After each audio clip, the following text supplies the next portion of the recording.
여러분 안녕하셨습니까? 양영태 TV의 양영태입니다.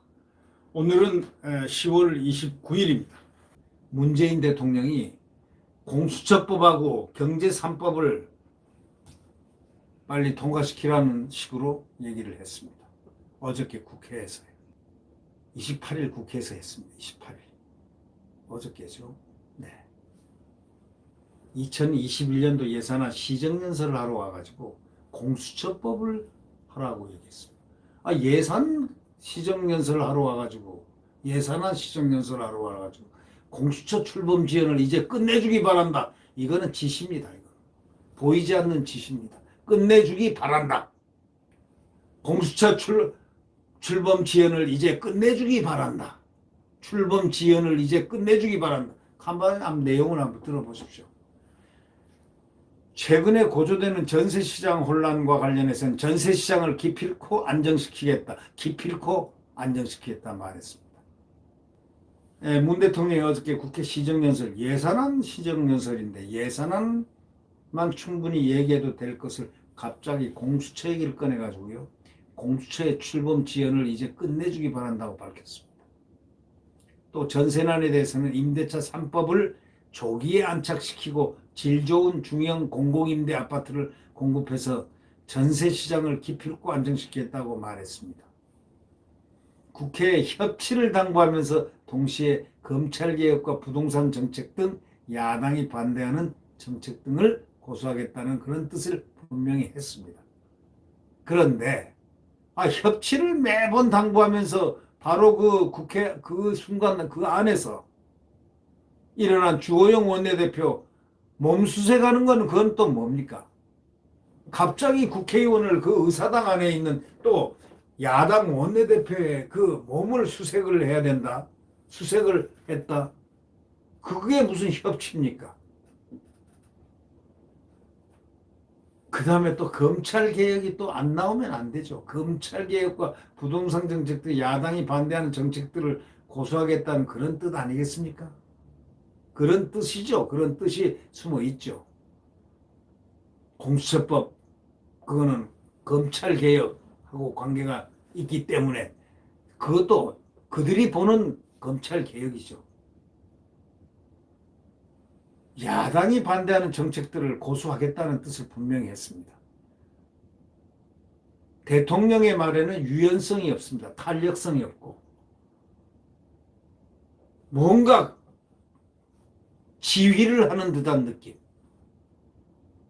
특히 대통령 경호처가 문 대통령 간담회에 참석하려던 국민의힘 주호영 원내대표에 대해서 그에게만 전례 없는 몸수색을 가했다.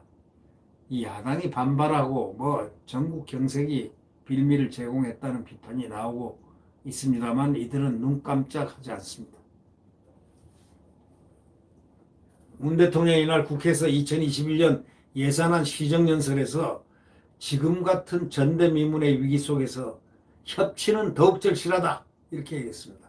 협치는 더욱 절실하다면서 이런 일이 바로 거기서 그 자리에서 동시간대에 있었다 이런 얘기입니다. 그 바로 직전에 환담하는 자리에 들어가려고 하는데 몸수색을 당한 겁니다. 그러니까 안 들어가고 나왔죠. 네. 지금 같은 전대미문의 위기 속에서 협치는 더욱 절실하다. 그 위기는 어떤 위기입니까? 대통령이 말하는 전대미문의 위기란 것은 어떤 위기를 얘기하는 건가? 도대체 이해가 안 됩니다. 협치라니요? 말로 협치하는 게 아니고 협치는 실질적으로 대통령이 취임할 때부터 협치하고 협동 얘기를 했는데 지금 이제 4년 차로 접어드는 시점이 있는데 아직도 협치입니다. 그래 놓고 대통령을 이렇게 같이 그 모임에 들어가려고 간담회에 들어가려고 딱 하니까 몸수색을 하니까 기겁을 한 거 아니겠습니까? 또 다른 사람들한테는 몸수색 안 하고 주호영 원내대표한테만 했다는 거.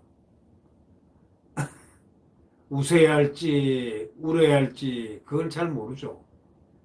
그리고 또 뭐라고 그런 줄 아십니까? 대통령이. 상법, 공정거래법, 금융그룹 감독법 등 공정경제 3법 처리에 협력해 주고 경찰법과 국가정보원법 등 권력기관 개혁법안도 입법으로 결실에 맺어주길 바란다. 이렇게 말했습니다. 더불어민주당이 추진하고 있는 공수처 출범과 경제 3법 개정안의 조속한 처리를 직접 강조했습니다. 대통령이. 민주당은 처음 다음 달 8일 재계와 경제 3법 공개 토론을 열기로 하는 등 본격적인 드라이브에 지금 나설 예정인데 대한민국이 지금 요동을 치고 있습니다.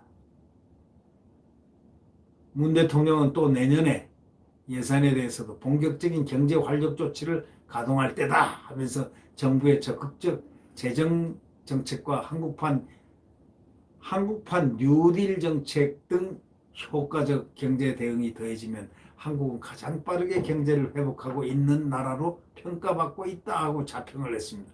맞습니까? 이에 대해서 성태윤 연세대학교 경제학부 교수는 이렇게 얘기했습니다. 시정연설이 재정 지출에만 집중돼 가지고 민간 부분 활성화를 위한 시장 구조 개혁 등에 대한 논의가 부족하다 하고 따끔하게 지적을 했습니다. 재정 지출에만 집중돼 있다 이렇게 얘기했습니다. 한편 대통령 경호처가 이날 국회에서 주 원내대표에 대한 몸수색을 실시하자 국민의힘은 강하게 지금 반발하고 있습니다.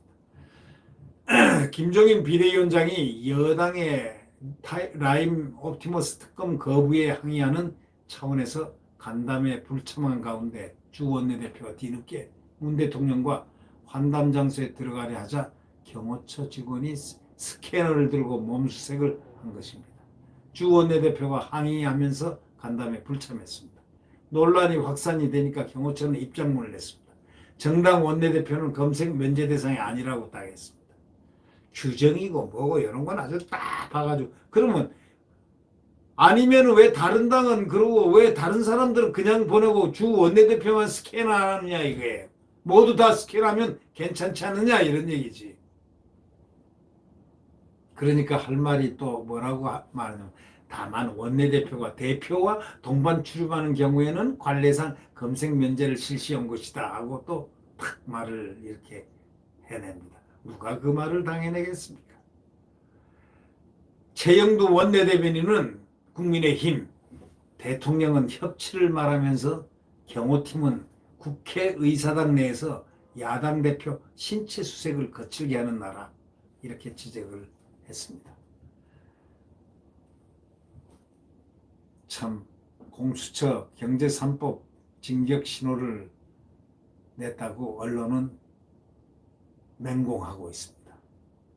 야당 재계 반발은 언급 안 하고 공수처 경제 3법 징격 신호를 하고 있습니다. 그렇게 언론은 전하고 있습니다. 여당의 입법 드라이브 하는데 힘을 확 싣고 징격 명령을 내리는 듯한 그런 징격 신호를 보내고 있다고 언론은 기사화하고 있습니다.